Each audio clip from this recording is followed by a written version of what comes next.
Hi everyone, and welcome to this session of Kantar Talks, how to know your swords from your shields to drive growth and do good.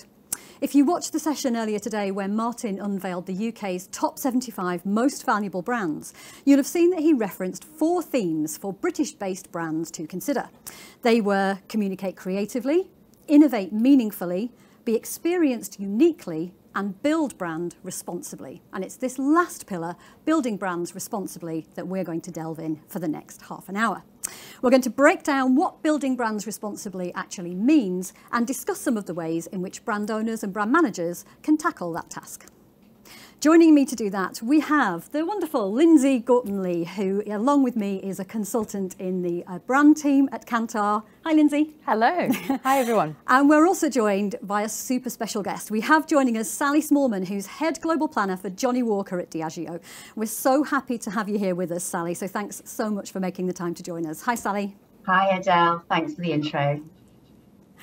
So we'll be beaming Sally in, as you can tell, a little bit later by satellite to discuss Diageo's experiences in navigating this space of driving growth and doing good. So what does building brands responsibly actually mean? And why are we spending some time discussing it today? Well, when it comes to building brands, brand managers are often asking themselves a question a little bit like the one at the top of this slide. What is my competitive edge in people's minds that predisposes them to choose me? And when it comes to being responsible, brand managers will be asking themselves a question a bit like the one at the bottom of this slide. How does my brand do good for people and society? In the middle then can be a tension that is, perhaps without being too dramatic, one of the big existential marketing questions of our time. How do I drive growth and do good? And this is the definition of building brands responsibly. Let's take a closer look at each of those challenges that creates that tension. Well, we continue to see the rallying cry for brand building, and quite rightly so. This question about creating a competitive edge that will predispose people to choose brands is not just one with topical relevance, but with commercial imperative. There's a wealth of evidence to demonstrate the commercial benefits of building shared and enduring associations for your brand that create predisposition for it. Burnett and Field have shown that effective marketing investment that builds brands in the long term is more profitable than focusing just on sales in the short term. And our analysis has shown that predisposition towards a brand explains about 2/3 of a person's final choice. Predisposed people need less incentive to buy, and the stronger the predisposition, the less likely they are to be diverted to another choice, as long as your brand's available when and where they want to buy it. So what characterises brands that have this competitive edge and create predisposition? Well, brands that enjoy the strongest predisposition have 3 characteristics. They come to mind quickly when triggered by a need or an occasion. They're what we might call salient. They feel unique and dynamic. They are different. And they're relevant to category needs, and they're well liked. They are meaningful. And brands that have those 3 qualities of being salient, different and meaningful more than their competitors, on average command 5 times more volume share and can charge 13% more. That's how they drive business growth and business value. So on the other side from brand building is responsible. And it can feel like there's pressure from all sides for brands to be doing more in this specific area. Consumers feel that brands should play a big role in resolving societal and environmental problems. Investors like Larry Fink have been clear about the risks for those who don't. Government policy is increasingly getting into lockstep, like the UK policy to ban sales of new fossil fuel cars by 2030. And legal bodies are also intervening, like the recent court ruling involving Shell in the Netherlands and a challenge to the timeline they had planned for their sustainability ambitions. If all of that weren't enough, there is really the existential question itself of there being no growth on a dead planet. And we see evidence of this in our data too. On average, brand perceptions of behaving responsibly towards the environment, employees, suppliers and society are now 3 times more important to a consumer's view of a brand's corporate reputation than they were a decade ago. It's no longer a case of one or the other, driving growth or doing good. For most businesses, the imperative now is to do both.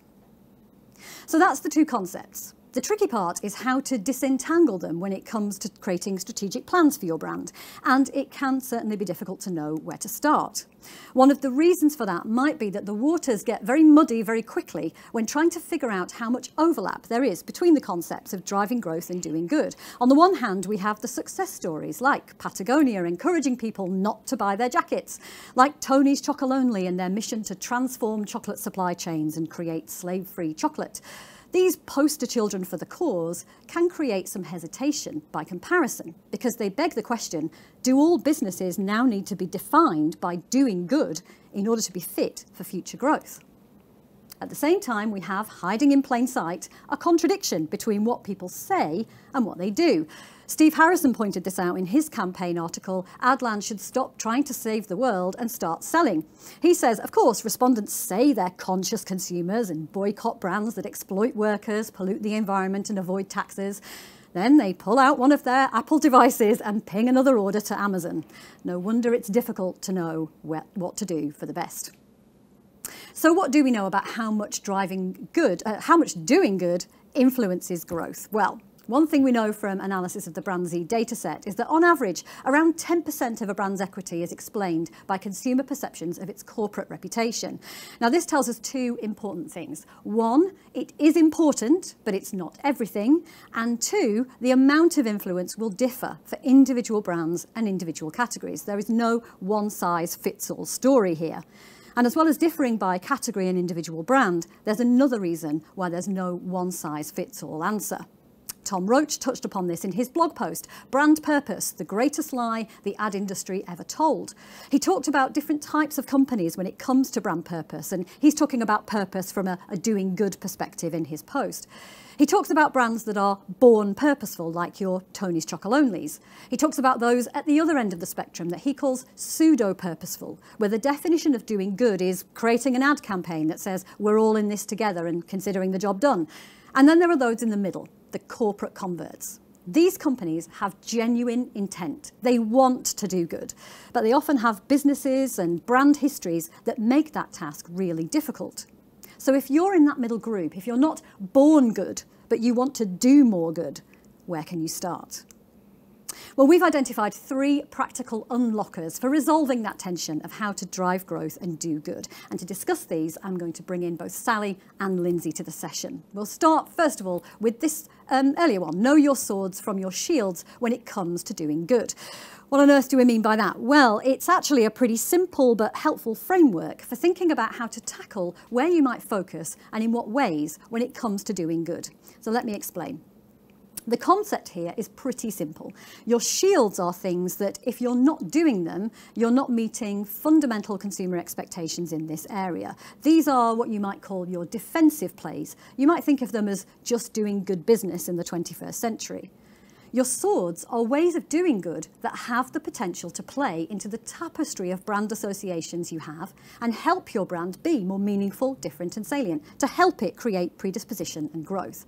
So to give you an example, let's take a brand like Greggs.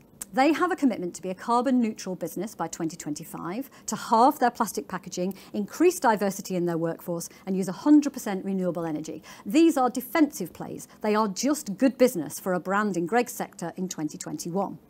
However, I doubt it's escaped your attention that a couple of years ago, Greggs caused what can only be called a vegan sausage roll frenzy. This is a brilliant example of innovating in a sustainable space, helping their customers eat less meat. And in the Brand Z dataset, we indeed saw that Greggs' perceptions as an environmentally and socially responsible brand increased. They're now some way above the UK average. But that's not the only outcome. Profits surged to a record 114 million the year they launched the vegan sausage roll. And this year, they are a newcomer in the UK's top 75 most valuable brands.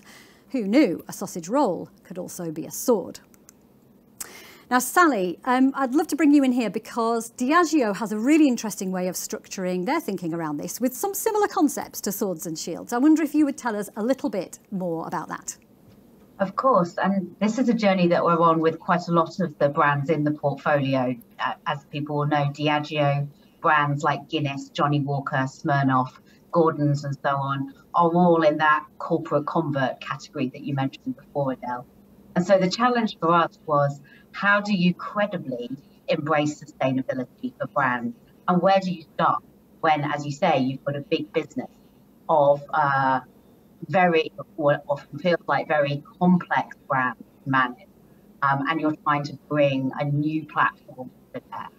So the concept that we've been using internally, and we found that it's created a lot of good new thinking, actually. I think it sparked quite a lot of inspiration to people, is the idea of an iceberg, when you have a large proportion of the iceberg below the waterline and the tip of the iceberg sitting above the waterline.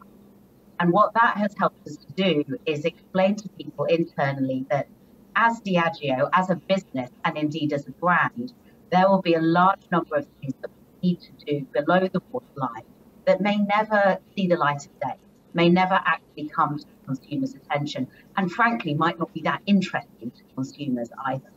And then there are a small number of things, each brand, that will probably sit above the waterline.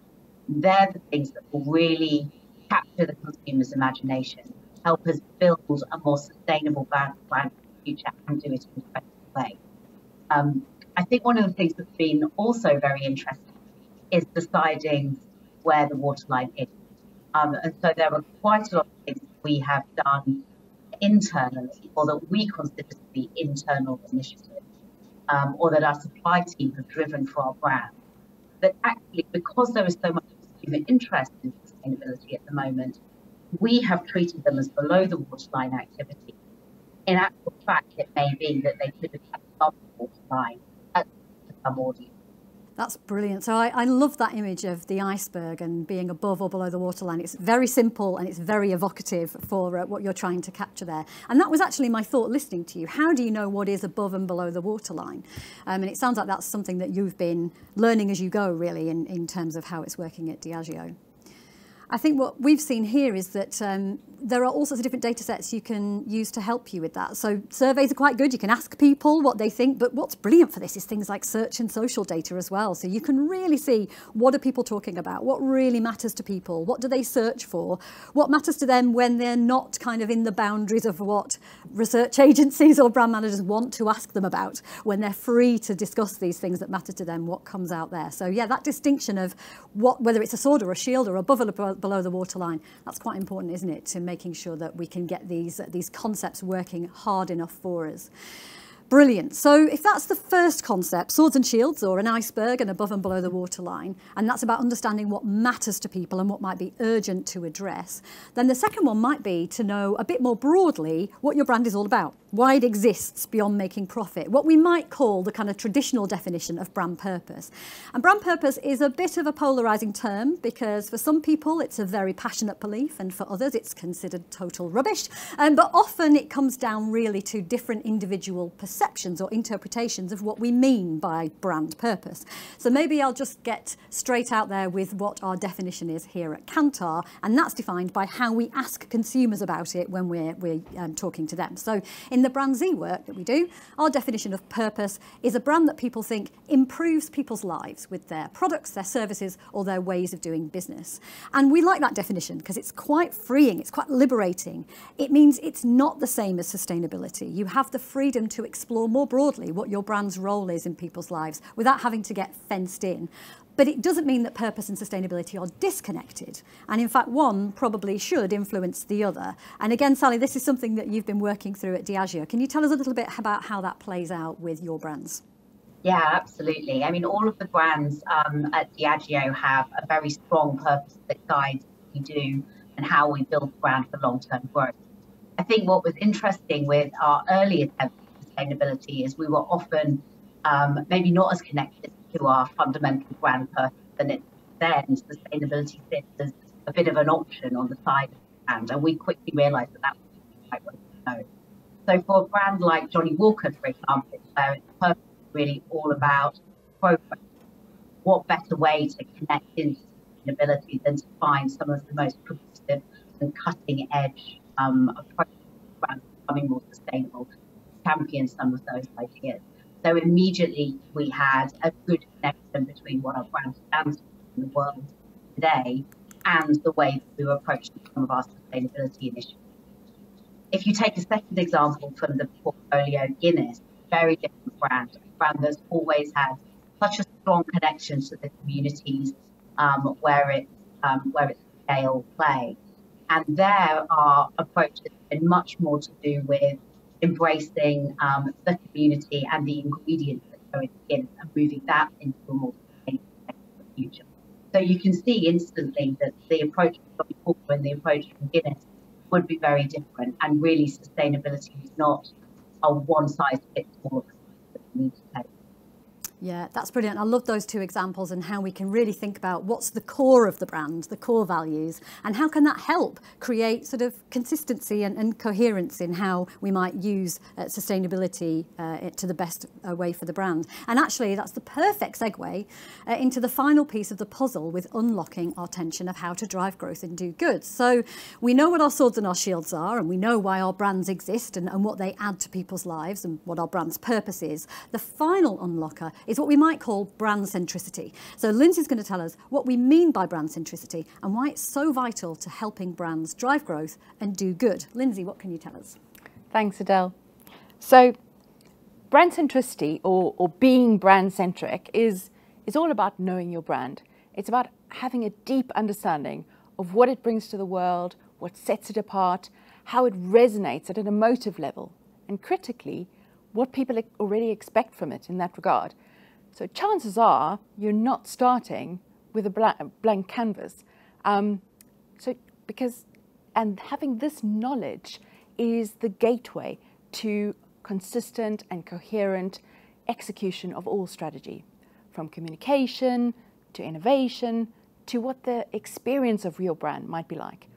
And this in turn drives brand clarity, which gives your brand vital advantage in decision moments. Having a brand-centric mindset helps resolve how to drive growth and do good in 3 ways. I'll talk you through them.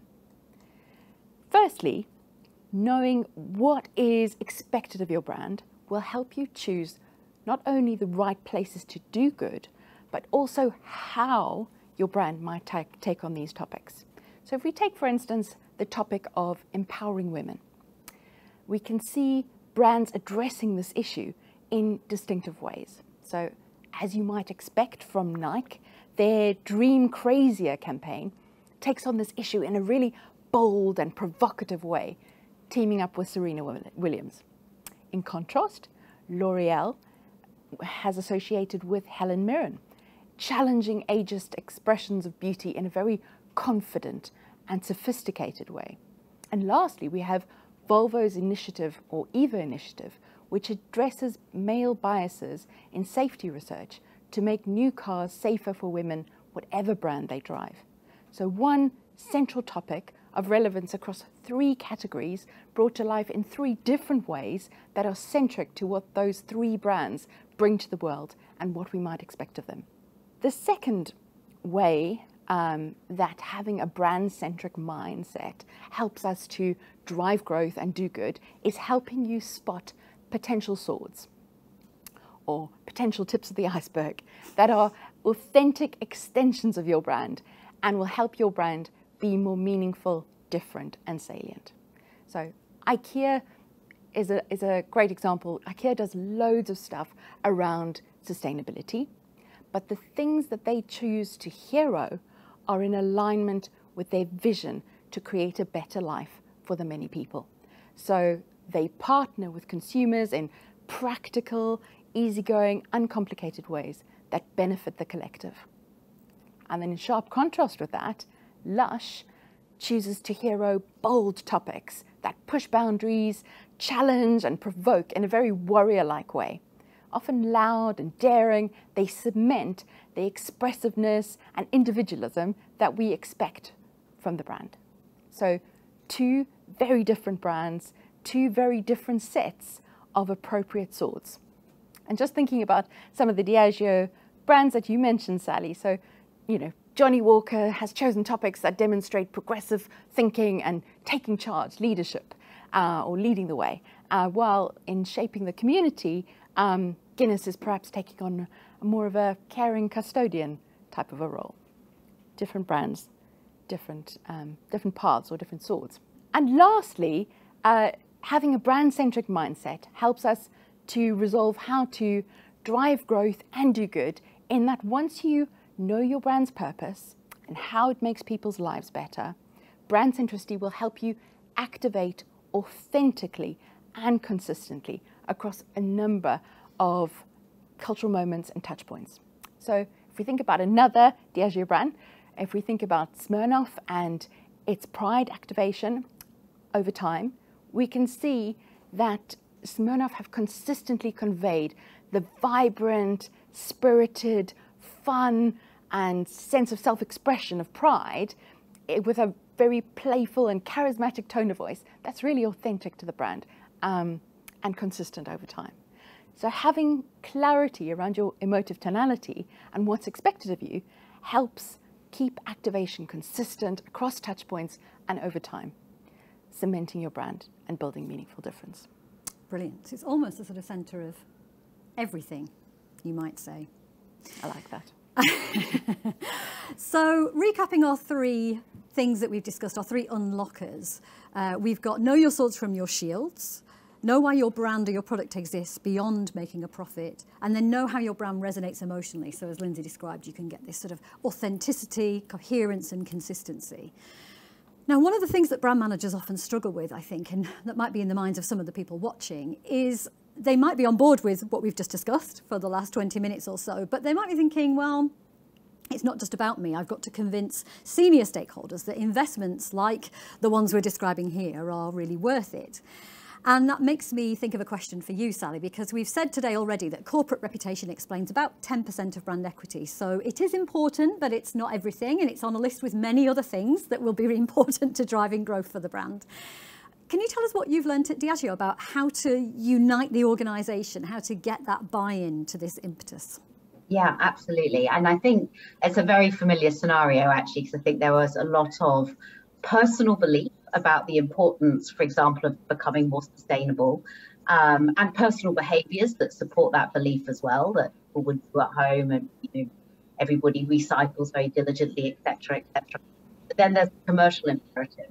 And the real difficulty at the moment is that we don't know exactly how embracing sustainability will drive long-term brand value, and we can't, fully quantify that at the moment. So of course, there's a lot of anxiety. I think there were a couple of things that allowed us to put our belief that we were doing the right thing actually into action. One was external commitments. In fact, so we have commitments to 2030 called the Spirit of Progress, which cover environmental sustainability, social sustainability, inclusion and diversity, positive drinking, a whole range of different commitments. And they really have galvanized and I think focused the organization, because suddenly we have a goal that we've committed to outside of the business, and we may not know every step of the roadmap to achieve that goal, but we know we're going to get there. And actually it gives people focus, it gives people belief, and it also starts to trigger, I think, ideas on how we could make different decisions which would enable us to achieve the goal and create the business that we want for the future. So I think there's a big piece there about using external commitments that the business may have made to actually galvanize people internally, and to turn that personal belief into commercial action. I think that making sure people that understand that actually this really makes a difference to consumers, normal consumers on the street every day buying our product, who are actually at the moment, sometimes, you said it very well earlier, they're quite inconsistent in terms of their behaviours. They'll commit to a certain attitude, but then their behaviour doesn't always follow it up.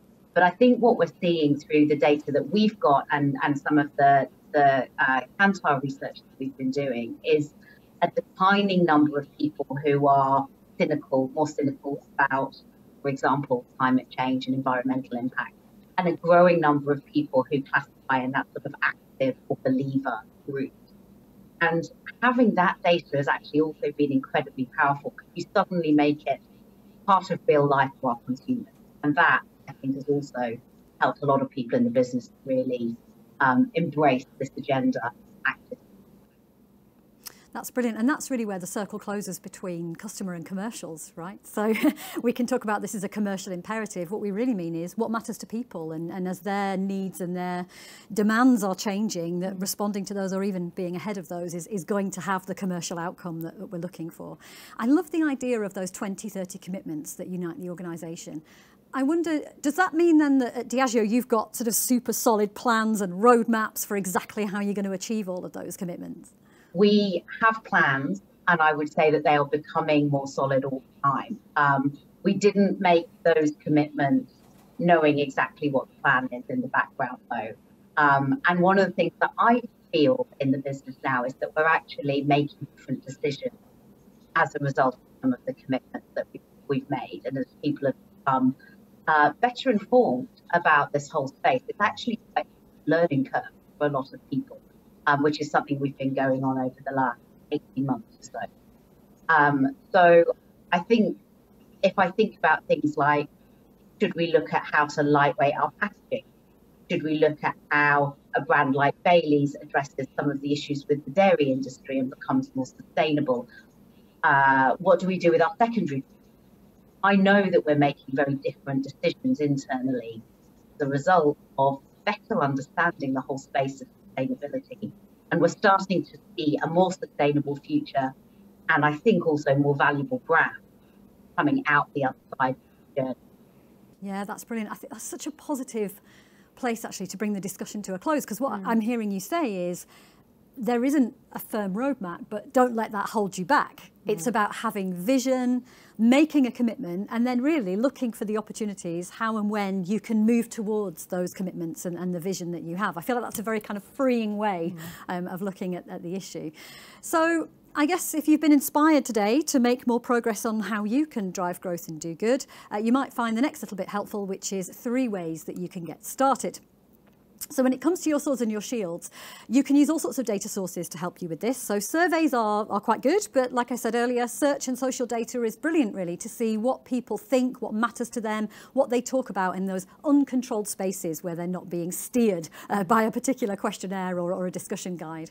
And that can really help you figure out, as Sally was talking about, what should be below that waterline and above that waterline. What are the defensive plays and what might be the potential swords that could help you drive growth? And if you're looking for help with that, then I know for sure the guys in our sustainability practice would be more than happy to offer you some.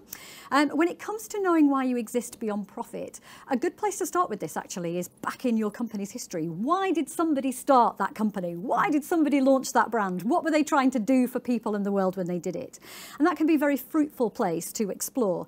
It can also maybe need a little bit of extra help and a bit of extra sharpening, depend on your company and your brand. And you can help yourself do that by something pretty magical called tension mining, where you start to explore what could the world look like, what does the world look like today, and how can your brand be part of resolving that. So a brilliant example would be the Like a Girl campaign from Always, and a brilliant articulation of the difference between the potential for girls and then the kind of limitations and expectations set upon them.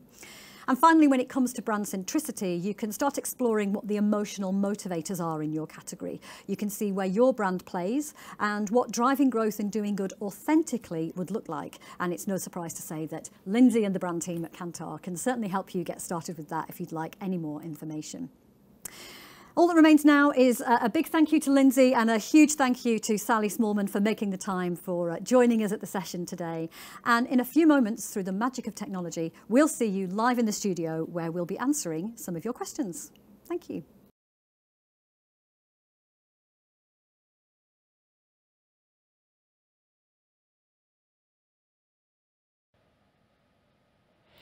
Wonderful. Welcome everyone to the Q&A session following our broadcast, streamed live online, all about the swords and shields that you need to know about to drive growth and do good. I'm really pleased to say, Lindsay, we've already got a plethora of questions to get going with. So shall I fire the first one at you? Let's see what you think about this. This is an interesting one. So the first question is from Gillian, and she asks, lots of today's sessions have discussed bravery and risk-taking. Right. Is brand purpose risky these days? It can be a polarising topic both internally and externally. What do you think? Well, I think there is nothing without risk in these situations. And actually, I'm thinking about a conversation that was in the panel discussion this morning. and they were talking about, Greg's sausage roll, Greg's vegan sausage roll, yes. and how actually they'd spent loads of time thinking about it, thinking about the right thing to do, making sure that everything was going to be correct. And once they'd launched it, the initial backlash on Twitter was a bit negative, and they were like, oh, have we done the right thing? 2 hours later, and actually everything, the positive messages were coming through. So nothing without risk, but in order to avert that risk, deploying some of our strategies that we've talked about, is a way to get around that. Make sure. Interesting. It reminds me of the Nike Colin Kaepernick campaign. There was, I'm sure everybody will remember, but there was a response from some people, particularly in the US market, who were a little bit upset about that association and started destroying their Nike goods that they had paid money for. But what was so interesting about it, and of course Nike is unique in being able to respond in this way, is that Nike did 2 fantastic things. The first one was it said, okay, burn them. We don't want you wearing our stuff, which was super brave and probably very risky. And they also provided safety instructions for how to burn Nike equipment safely, which was a bit of a favourite of mine. So I think you're absolutely right. There is nothing without risk, but you can mitigate that risk through consumer intelligence and good partners that you're working with. But yeah, you kind of have to go hard or go home, really, don't you? I think. Absolutely. Brilliant. Okay. All right. So in the session, we talked about 3 different types of brands, and we kind of stole those a bit from Tom Roach. And one of those types of brands and how they tackle purpose were pseudo-purposeful brands. So these are the people who are sort of, making an ad and kind of calling the job done. And we've been asked if we have any examples of pseudo-purposeful brands. No, we can't name and shame. We can't. And that wouldn't be the right thing to do. But I suppose it's a good opportunity to remind people about that the COVID ad reel that was produced. Oh yes.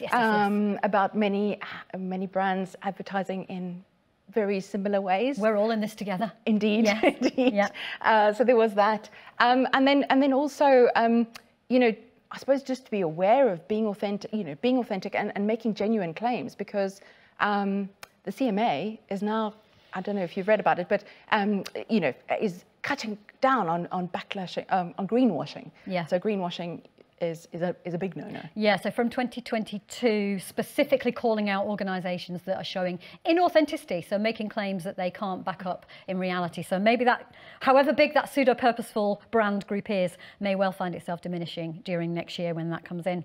Okay, another good question. So we didn't really talk about B2B. We talked a lot about B2C in our session, but we've been asked whether what we're saying applies to B2B.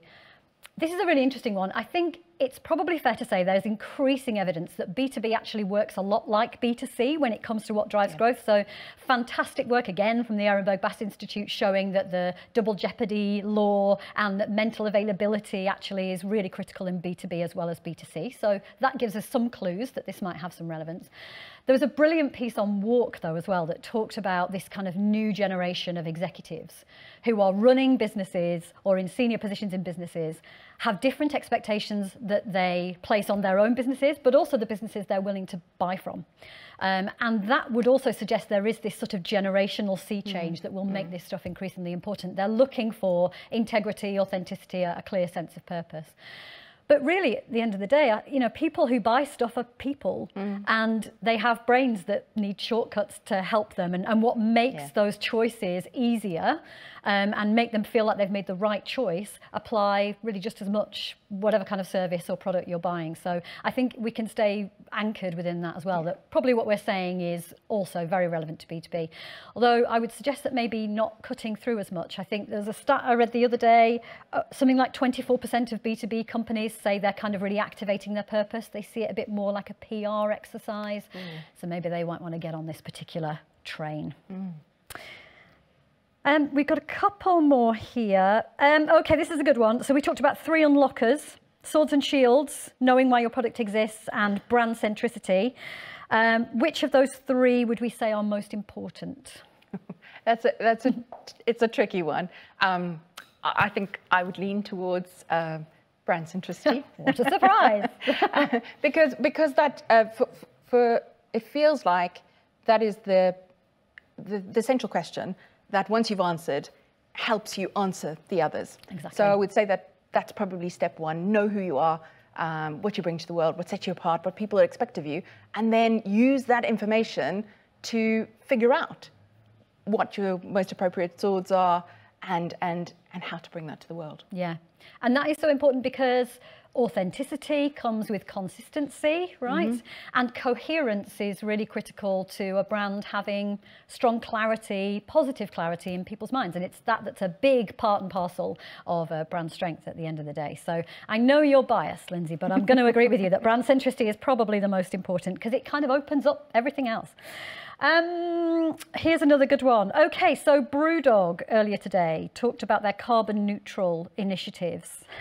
But controversial question, how much do consumers really care? Does it matter? Do we think that, are these things, are they really that important to consumers that we should be paying them this much attention?